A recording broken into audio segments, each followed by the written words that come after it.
Buenas tardes. Bien, vamos a finalizar nuestro recorrido por la teogonía con el mito de las edades. ¿De dónde surge esta idea del mito de las edades? En sí, todas las sociedades antiguas tenían una concepción del tiempo cíclico.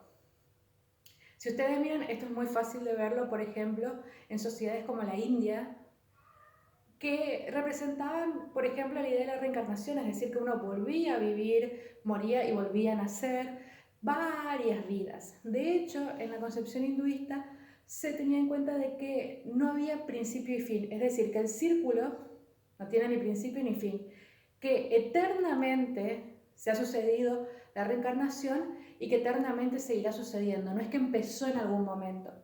Esa idea en realidad era propia de las religiones de casi todos los pueblos de la antigüedad. Muchos creían en la reencarnación, incluso entre los griegos había un grupo que pensaba que el alma volvía a vivir. En cuanto a los romanos, muchos también lo consideraban. En sí, todos llegaban a pensar de alguna manera que el tiempo era cíclico. Inclusive, en sociedades como los mayas de América, que podemos decir no tienen la relación cultural con los pueblos de Oriente, con los pueblos de Grecia, no, ellos también creían que el mundo había sido creado varias veces. Y esto viene de esta idea de que el tiempo es una rueda, es decir, que las cosas que se suceden vuelven a empezar. A veces, si nosotros pensamos, bueno, ¿de dónde surge esta idea? Así como explicamos los mitos que tienen alguna relación con la realidad y por eso crean estos conceptos, si nosotros pensamos, muy básicamente, bueno, tenemos las estaciones que se repiten, pero también tenemos muchos momentos de la vida en que sentimos que vamos otra vez a lo mismo, que este año de trabajo es el mismo que el año anterior, parece que la escuela es la misma, parece que el país va de la misma manera, parece que en el mundo hacemos lo mismo. ¿Se acuerdan del mito de Sísifo? Que el castigo de Sísifo representaba volver a subir la roca porque muchas veces se había equivocado de la misma forma. Entonces, hay una cuestión en el hombre en querer repetir e insistir con los mismos errores. Y esas cosas de decir, bueno, así como el hombre repite las mismas cosas, no siempre bien, la naturaleza repite las estaciones, generó en los pueblos antiguos la idea de que el tiempo se repite. La única sociedad que fue distinta en esta idea fue la sociedad judía que después derivó en el cristianismo. Ellos siempre consideraron que el tiempo es lineal, que hay un presente, que hubo un pasado y que hay un futuro, y que ese futuro nunca puede volver atrás, es decir, nunca volvemos a vivir lo mismo, sino que siempre es hacia adelante y siempre es distinto. Ese concepto de tiempo, una vez que se expandió el cristianismo, es el mismo concepto que tenemos hoy en día. Nosotros consideramos que el tiempo va hacia adelante, que no se repite, que nosotros repetimos las cosas, pero no el tiempo. El tiempo pasa y el tiempo es siempre distinto.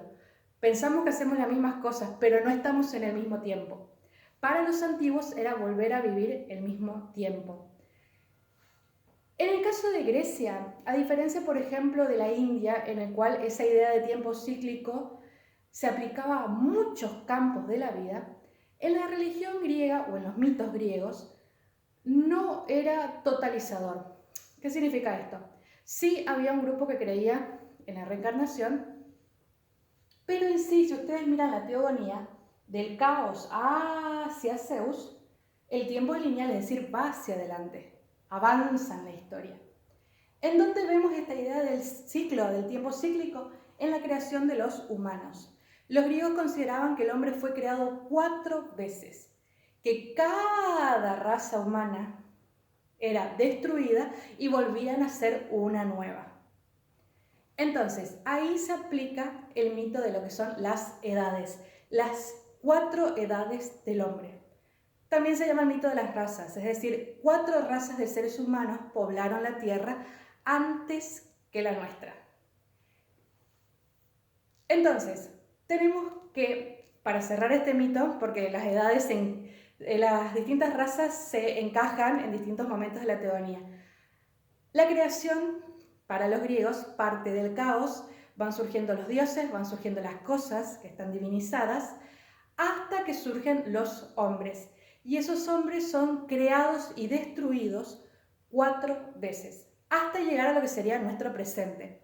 Entonces tenemos que en el mito de la teogonía hay un relato lineal, empezamos con el caos, terminamos en el presente, pero dentro de ese relato 4 círculos de 4 momentos en los cuales existió el hombre y que el mundo era distinto, porque también fue creado de forma diferente. Y eso es lo que vamos a ver. A ver, si recordamos el mundo que surge del caos con Gea, Gea y Urano son los que crean a los titanes. ¿Y cuándo empieza la primera raza? No empieza con caos, porque acuérdense que son razas de hombres. Urano es el rey del universo. Urano esconde a los hecatónquiros y a los cíclopes porque les da vergüenza, y eso genera que Gea le pida a uno de sus hijos por favor que lo salve, y es Crono el que ataca a Urano. Una vez que Crono se instaura como rey del universo, empieza la primera raza o la primera edad, que se llama Edad Dorada o Edad de Oro, porque en esa edad va a aparecer Jápeto, que es el titán protector de los humanos, y va a crear a la primera raza de hombres. ¿Cómo era esta primera raza? Acá dice humanos mortales, pero eso viene después. La raza creada por Jápeto es una raza de hombres idéntico a los dioses, exceptuando que no tenían poderes y no eran como los titanes colosales. Es decir, era una raza de hombres inmortales y normales, vamos a decirlo, sin atributos mágicos o sobre la naturaleza. ¿Cómo se caracterizaba esta raza? En la Edad de Oro, en la raza de hombres de oro, no envejecían, no sufrían, no cometían crímenes, no se equivocaban, podemos decirlo así, no trabajaban porque el campo le producía su propio alimento, y al momento de morir, por así decirlo, en realidad se quedaban dormidos en un sueño y se convertían en espíritus buenos. ¿Por qué se llama la Edad de Oro? Bien, lo podrán adivinar. Es la edad del placer, del descanso, de hombres buenos, de hombres virtuosos, de hombres que como son virtuosos la naturaleza les recompensa y les da los frutos para que ellos se alimenten, de hombres que no mueren, hombres que no sufren. Y además es la Edad de Oro porque quien gobierna es Cronos.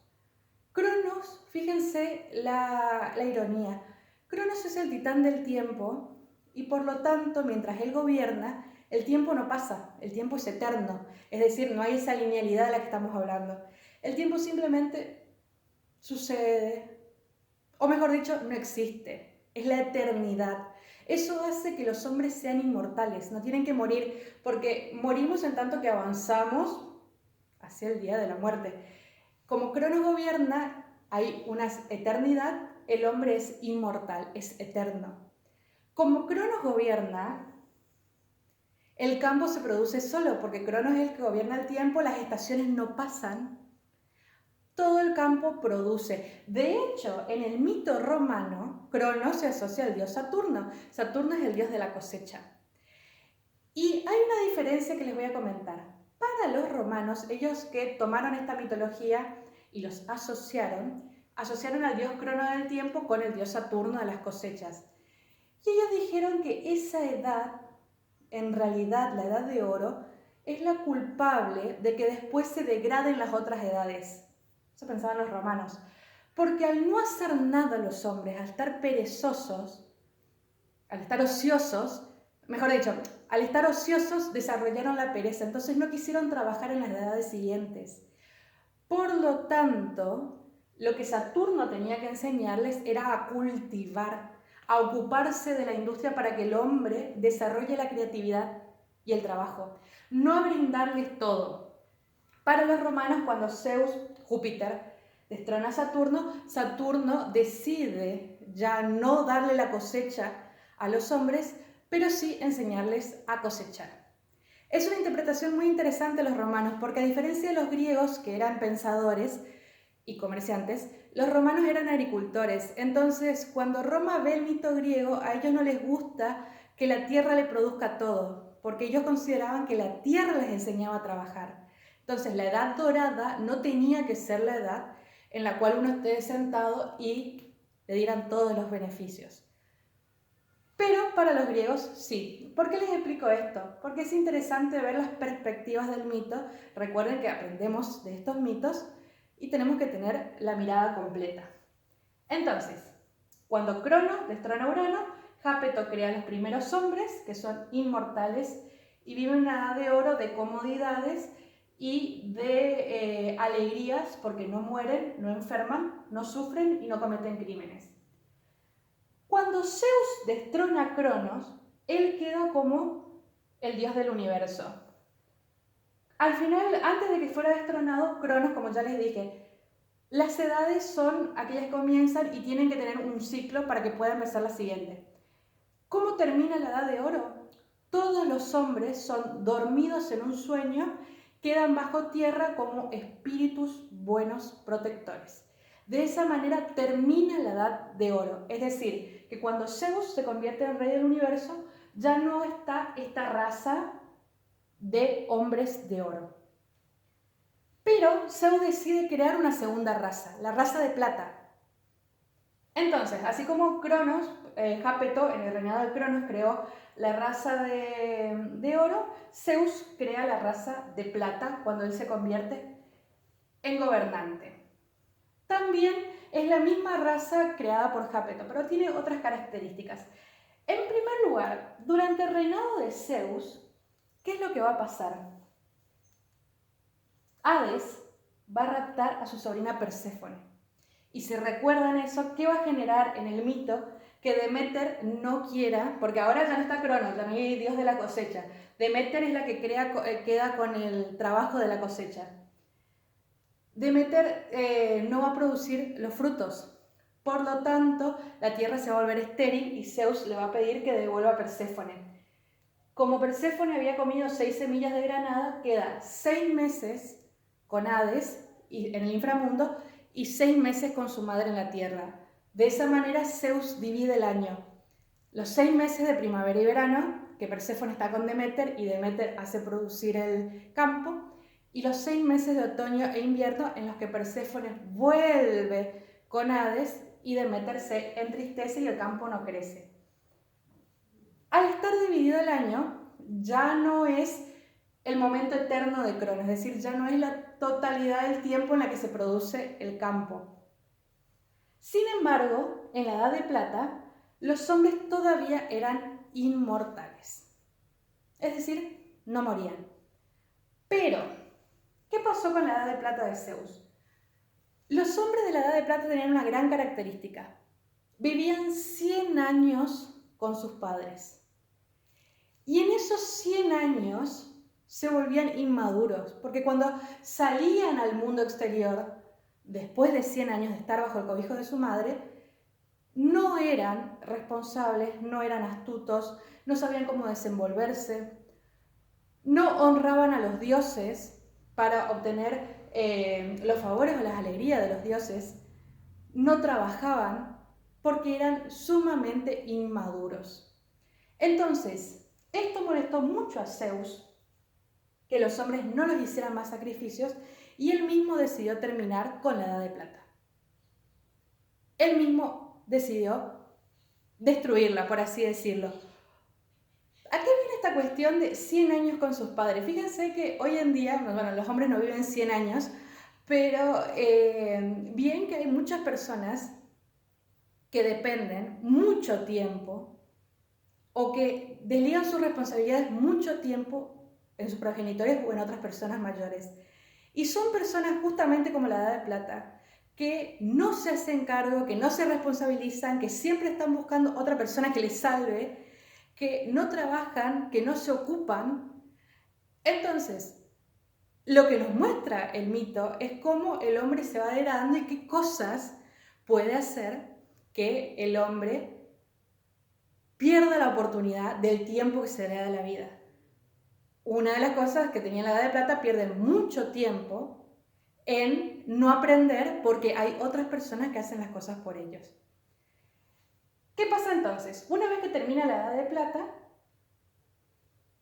Prometeo, el hijo de Jápeto, vuelve a crear una tercera edad, de bronce se llama esta raza de hombres. Si ustedes estarán viendo, vamos de oro, plata, bronce, va en decadencia el hombre. Se cierra un ciclo, empieza otro.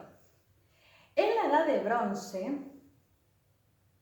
Prometeo, para los hombres, todavía esta edad es creada como inmortales.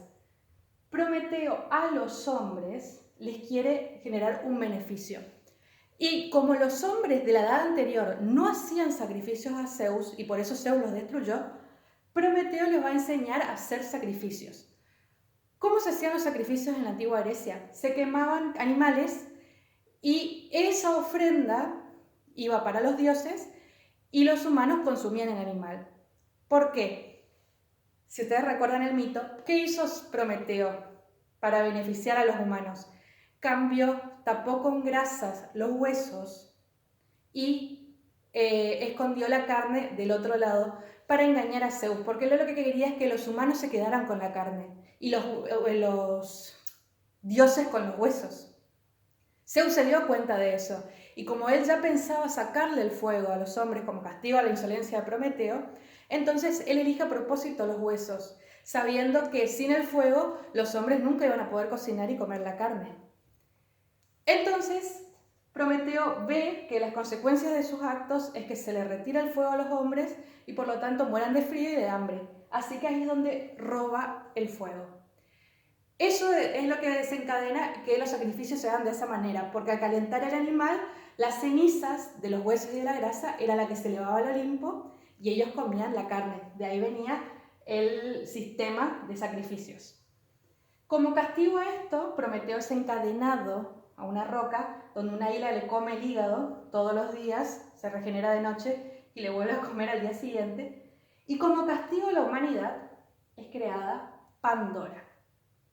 Muchos acertaron en la idea de decir Prometeo quiso ser más que Zeus. De hecho, la palabra prometeico justamente significa sobrepasar los límites. No conocer el lugar que a uno le corresponde, ir más allá, desafiar la autoridad, que fue lo que Prometeo hizo con Zeus. Lo quiso engañar, quiso poner a prueba su capacidad de ver el futuro, se burló de él para favorecer a los humanos, que era la creación de su padre. Entonces, esas actitudes de desafiar los límites, que ya habíamos visto con Tántalo, derivan la palabra prometeico. De robar algo que es específico de los dioses, de querer estar a la altura de los dioses para dar vida.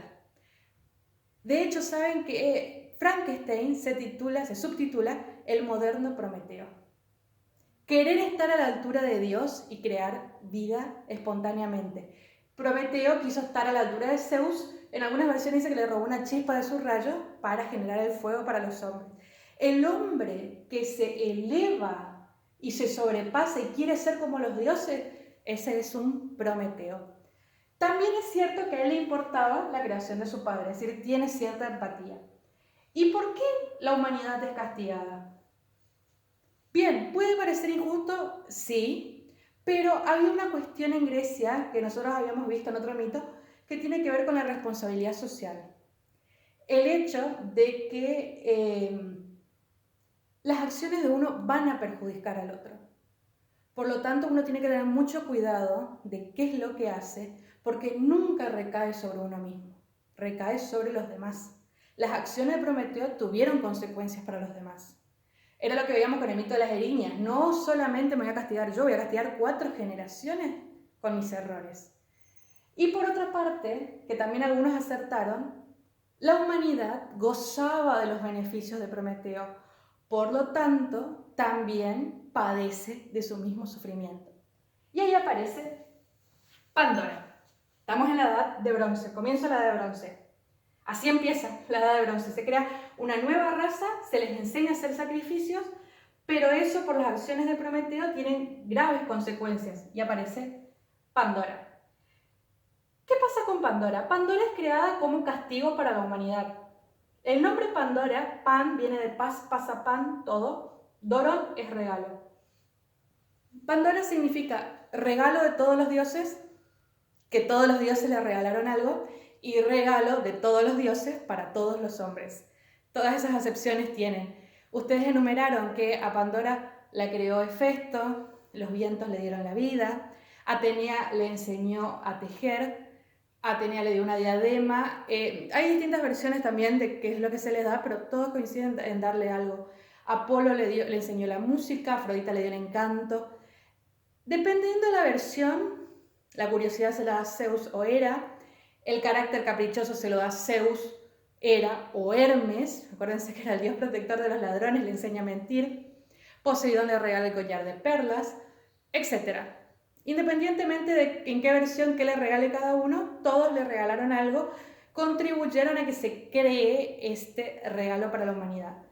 Zeus lo hace a propósito, le da la curiosidad para que ella abra la caja. Recuerden que edad de oro, edad de plata, eran inmortales. En la edad de bronce, cuando Pandora libera los males de la caja, va a aparecer la muerte, el sufrimiento, la enfermedad, el dolor. Todos los males en el mundo se van a introducir con Pandora. Hacemos un paréntesis antes de llegar al tema de la esperanza. ¿Por qué Pandora? A ver, hay varias interpretaciones. Hay una interpretación, sí, que es la interpretación patriarcal, es decir, la mujer es un castigo para el hombre, que es una interpretación que en el Génesis cristiano, con Eva, perduró muchísimo tiempo, la imagen de que la mujer representa el pecado. Eso era una realidad en Grecia, porque Grecia era una sociedad patriarcal. Y muchos autores sostuvieron lo mismo. Pero también hay otras interpretaciones aparte de eso. Es decir, la idea de que la mujer es castigo, es el mal por su carácter cínico, por la mentira, era una idea antigua. Y es una idea que fue superada tanto en Grecia como también fue superada en el cristianismo. La idea de asociar a la mujer con el pecado de la sociedad judía, la sociedad cristiana, también se evolucionó en eso. Fue un proceso, pero también se evolucionó. Sin embargo, hay otros autores que consideran que en realidad Pandora no era en sí un castigo la mujer por cómo era la mujer, sino que era un castigo porque representaba la reproducción. ¿Qué significa esto? Como los hombres ya no son inmortales, necesitan sí o sí tener hijos para heredar sus bienes, que era una obligación en Grecia. De hecho, uno de los poetas que está a favor de que Pandora sea discriminada como mujer era una persona que le molestaba mucho el hecho de tener que heredar sus bienes porque él mismo había tenido problemas con la herencia. Entonces, era natural pensar que él, enojado por ese problema, odiara de por sí a las mujeres, no quería responder a la costumbre de casarse para heredar sus bienes. Pero más allá de eso, lo que representaba Pandora en realidad era la mortalidad. El recuerdo, la mujer vendría a ser el recuerdo en la sociedad griega de que sí o sí tiene que casarse, que sí o sí tiene que tener hijos para que sus enseñanzas, su imagen, su fama no muriera, sino que fueran recordados por sus hijos y sus nietos. Esa obligación, ese peso podía ser una molestia para algunos y lo atribuyeron a la mujer. No se justifica. Pero una interpretación un poco más acertada, que acertaron muchos, es decir, a ver, Pandora fue dada como esposa a Prometeo, Prometeo la rechazó, y después a Epimeteo. Prometeo le advirtió a Epimeteo que no la tome, y Epimeteo se dejó seducir por su belleza. El nombre Epimeteo significa el que piensa después de que ya se mandó el error. ¿Qué sucede? A ver, ¿quién tiene la culpa de la liberación de los males? Muchos dijeron, Zeus, que es cierto, muchos dijeron todos. Pandora por abrir la caja, Epimeteo por aceptar, pese a que se le dijo que no acepte, Prometeo por traicionar a Zeus, Zeus por tener la idea, todos los dioses por darle regalo. Es decir, lo mismo pasó con el Génesis bíblico. Mucho tiempo se asoció que Eva era la imagen del pecado, porque teníamos una sociedad patriarcal, a la que le convenía rechazar a la mujer en sociedad. En Grecia también. En Grecia se la quiso relegar a las tareas del hogar a propósito. Se quiso desvirtuar toda su capacidad adrede, porque la querían controlar en un lugar. Son interpretaciones que se le dan para manejar el poder del momento. Eso es real, eso pasó. Pero ¿cómo se superó en el momento en que, por ejemplo, en el Génesis se dijo, nadie le obligó a Adán a comer? Si Eva era la imagen del pecado y Adán era mucho mejor que Eva, entonces Adán se hubiera quedado en el paraíso. No, en el Génesis es claro que la culpa es de los dos. Y en el mito griego también la culpa es de los dos. No es la mujer la que tiene la culpa. Entonces, se manipula el mito a propósito porque la sociedad quiere hacer algo con la mujer y está mal. Y está mal discriminarla y está mal decir que tiene mente caprichosa, carácter cínico. Epimeteo, el que piensa después, era irreflexivo. El vicio está en parte de los dos, la desvirtud, el disvalor, lo comparten los dos. Ahí hay totalmente igualdad. Una cosa es lo que dice el mito, que muchos interpretaron correctamente, y otra cosa es lo que la sociedad se hace con el mito, que está mal, porque se ocupa a propósito para discriminar a alguien. Entonces, volviendo, estamos acá en esta situación. Pandora en la Edad de Bronce, casada con Epimeteo, toda esta situación de muchos errores que se van retroalimentando hasta crecer, deriva en que Pandora abre la caja, disemina todos los males, disemina la muerte, el sufrimiento y solo queda la esperanza. ¿Cuál es la consecuencia de que Pandora abra la caja en esa edad de bronce? ¿Por qué se llamaba edad de bronce? Porque los hombres se dedicaron a la guerra, se dedicaron a matarse entre ellos, se dedicaron a enfrentarse, a hacer sufrir al otro. El bronce era el material de la guerra. Entonces, ese descontrol, esa violencia que generó el mundo después de que se abrió la caja de Pandora, hizo que la raza se destruyera. Y ahí es donde viene Zeus y decide enviar un diluvio para purificar el mundo, limpiarlo y generar una nueva raza. Esto es similar, sí, al Arca de Noé. En ambos mitos el agua tiene esa idea de, como sabemos ahora más que nunca, purificar, lavar, limpiar, empezar de vuelta. Un dato curioso del diluvio. El diluvio es un mito que existe entre los griegos, entre los judíos cristianos, y también es una idea que existe entre los mayas. Los mayas, que también creían que el hombre fue creado 4 veces hasta alcanzar la última creación perfecta, también tenían un mito del diluvio. En general, casi todas las sociedades tienen el mito del diluvio. Esto se atribuye a varios motivos. Una teoría, pero esto es teoría, no se puede comprobar, es que es posible que haya habido un gran deshielo de los glaciares y una gran inundación en muchos lugares del mundo en la antigüedad. Y que, por supuesto, todas las sociedades interpretaron que era un castigo divino. Ahí surgen los mitos del diluvio, aunque estemos en distintas partes del mundo. Otra teoría dice que, en realidad, el hombre siempre crea las mismas ideas porque es una sola raza. No importa que vivan distintas sociedades, le va a dar su matiz, pero le va a tener siempre ideas muy parecidas. En todos lados el hombre va a asociar el agua con lavar, con limpiar. Por lo tanto, si hay mal, también se va a limpiar con agua divina. Esa también es otra teoría, por eso tenemos mitos parecidos. La diferencia está en que en el mito del Arca de Noé son los mismos humanos descendientes de Adán los que vuelven a poblar el mundo, y acá van a aparecer personas nuevas. ¿Por qué? Entonces, se destruye la raza de bronce. Una vez que Pandora libera la caja, los males de la caja se vuelven mortales. Recién ahí se vuelven mortales, en la tercera raza. Se empiezan a atacar, se vuelven violentos. Zeus decide enviar un diluvio y terminar con todos ellos. ¿Quiénes son los únicos que se salvan? Deucalión, el hijo de Prometeo y su esposa, una ninfa, y Pirra, la hija de Pandora y Epimeteo. ¿Por qué digo acá que esto no continúa de la raza anterior? Porque Pirra y Deucalión no van a tener hijos que van a poblar el mundo, sino que ellos van a crear una raza nueva tirando las piedras hacia atrás, como se lo había sugerido la diosa Temis, que era la diosa de la ley. Y las piedras que tira Pirra generan mujeres y las piedras que tira Deucalión generan nuevos hombres. Esos hombres son una raza completamente nueva y ellos van a poblar el mundo. Hago una aclaración. En sí, siempre son 4 razas en casi todas las culturas. La griega, el mito griego tiene una raza más, quizás una quinta raza, una raza especial.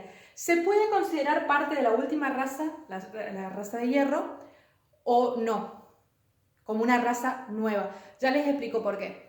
Estos descendientes de Deucalión y Pirra, los que nacen de las piedras, se van a unir y de ellos van a surgir todos los personajes, toda la población que con el correr del tiempo van a tener a distintos hijos con los que Zeus se va a relacionar para dar a luz a los distintos héroes. Es decir, descendiente de esa roca va a ser, por ejemplo, Almena, con la que Zeus va a tener a Heracles.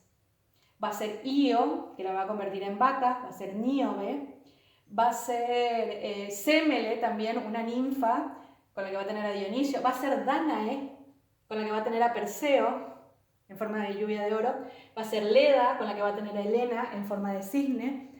Van a estar también descendientes de esas rocas Odiseo, Diomedes, Aquiles. Aquiles va a ser hijo de Peleo con quien Tetis, pero ¿dónde estaban las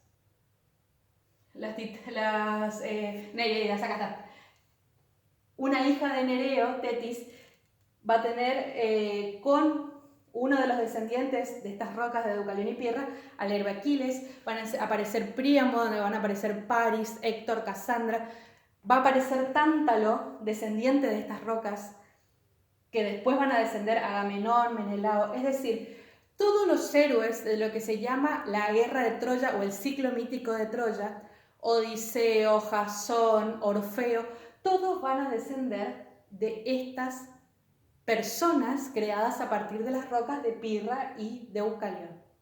Y como son personas que hicieron acciones extraordinarias, entonces el mito griego las considera como una edad aparte, la edad de los semidioses, para no mezclarla con la edad de hierro, que es mucho más degradada, porque los semidioses son modelos, son perfectos.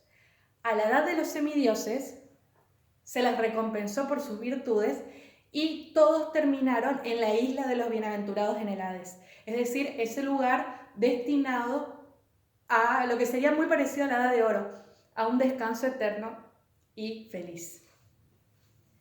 El único que no fue a la isla de los bienaventurados fue Heracles, porque él fue el único héroe que se convirtió en Dios y fue al Olimpo. Pero todos los demás fueron premiados en ese lugar de paz, armonía eterna. ¿Qué pasa después de esta edad? No queda claro cómo termina. Se considera que son los descendientes nada más de estos héroes, por eso les digo que se puede unir a la edad de hierro, que es la última, vendría a ser la cuarta o la quinta, si tomamos la de los semidioses. La edad de hierro es la edad del presente. La edad de los semidioses se puede considerar aparte porque además como el mito sucede en un tiempo eterno, atemporal, es lógico pensar que los griegos no lo querían mezclar con este presente. La edad de hierro se considera la peor de todas, donde se ha perdido el respeto, se han perdido los valores, se han perdido las costumbres, se han perdido los buenos modales, se ha perdido lo que hicieron estos héroes, el hecho de luchar por el honor, luchar por la fama, luchar por ser recordados, por hacer grandes obras, por hacer el bien, por ser modelos para los demás. Se han perdido todas las enseñanzas de los mitos, las personas no son hospitalarias como Filemón y Baucis, son egoístas, las personas no son valientes, las personas no respetan a los progenitores. Todo eso se ha degradado, es la edad de la injusticia. Fíjense que esto se deja en el mismo libro de Teogonía, está el mito de las edades del siglo VII a.C., siglo XXI y nos seguimos quejando de lo mismo. Por eso no es de sorprenderse que ellos creyeran que el tiempo era cíclico, parece que estamos igual. Pero lo que decía, por ejemplo, Hesíodo, en este mito de la teogonía, es que los griegos también esperaban que esa edad de hierro, esa edad de los peores, fuera destruida y que se volvería a generar una edad de oro. ¿Por qué existe el mito de la edad de oro? Hay una idea que necesitan los hombres de pensar, a ver, esta es la sociedad injusta en la que estamos, en la que pasamos tantos males. ¿Siempre fuimos así? ¿O en algún momento fuimos buenos? Porque si creemos que en algún momento fuimos buenos, que estuvimos en una edad de oro, el mito me enseña a tener la esperanza de que voy a volver a esa edad de oro, de que se va a volver a ser bueno. Pero si yo asumo que, y ese es el mismo sentido que tiene el paraíso, es decir, se puede volver al paraíso terrenal que se perdió por nuestras acciones. Pero si nosotros pensamos que siempre fuimos igual de malos, eso quita la esperanza de decir, entonces, ¿cómo vamos a cambiar? Y en realidad sí, se puede cambiar, pero en tanto que se acepte que depende de nosotros hacer el cambio. En tanto que uno siga diciendo, bueno, esta es nuestra naturaleza, nosotros somos así, eso no cambia. Como Sísifo que se sentía alegre de estar castigado porque sabía que lo había hecho por enojar a los dioses. Eso es lo que no cambia. En tanto que uno reconozca sus errores, busca la manera de cambiarlos y busca generar su propia edad de oro. No espera que el dios destruya la edad y empiece todo de nuevo. ¿Qué es lo que muchas personas quieren? Dicen, ay, ojalá todo esto cambiara así de golpe. Y no va a cambiar nunca de golpe. Tenemos que generar los medios. Esa frase que deviene de este mito de las edades, todo tiempo pasado fue mejor, es un engaño. Es algo que uno dice para autocomplacerse, porque uno dice, sí, nosotros estábamos en la edad de hierro, en la edad de oro estaba mucho mejor. Y tenemos esa idea de que siempre estábamos mejor antes. Y no es así, en realidad no nos dábamos cuenta de las cosas que costaban, porque tenemos mala memoria. Por eso Mnemosine era una de las importantísimas titánides del origen, de la edad de oro. Nosotros pensamos que las cosas de antes eran fáciles, y en realidad son fáciles ahora que lo pensamos con la cabeza que tenemos ahora. Nosotros queremos volver a vivir todo lo que hicimos antes, pero sabiendo lo que sabemos ahora. Ese es el problema, que no nos conformamos con aprender para adelante, sino que queremos ir atrás y rehacer porque ya aprendimos. No queremos volver atrás sin conocer lo que aprendimos en el medio. Decimos, no, todo era más fácil en primer año. Y sí, por supuesto que era más fácil declinar primera declinación. Si ya diste 5 declinaciones más, te va a ser fácil. No quiere decir que te haya resultado fácil antes, pero no te acordás porque pensás que ahora es mucho más difícil. Y en realidad siempre es igual. Siempre hay cosas que dificultan y cosas que hay que resolver. Pero ese mito de la edad de oro genera la sensación de comodidad. Vamos a volver a eso. No se va a volver en tanto que no se ponga el empeño.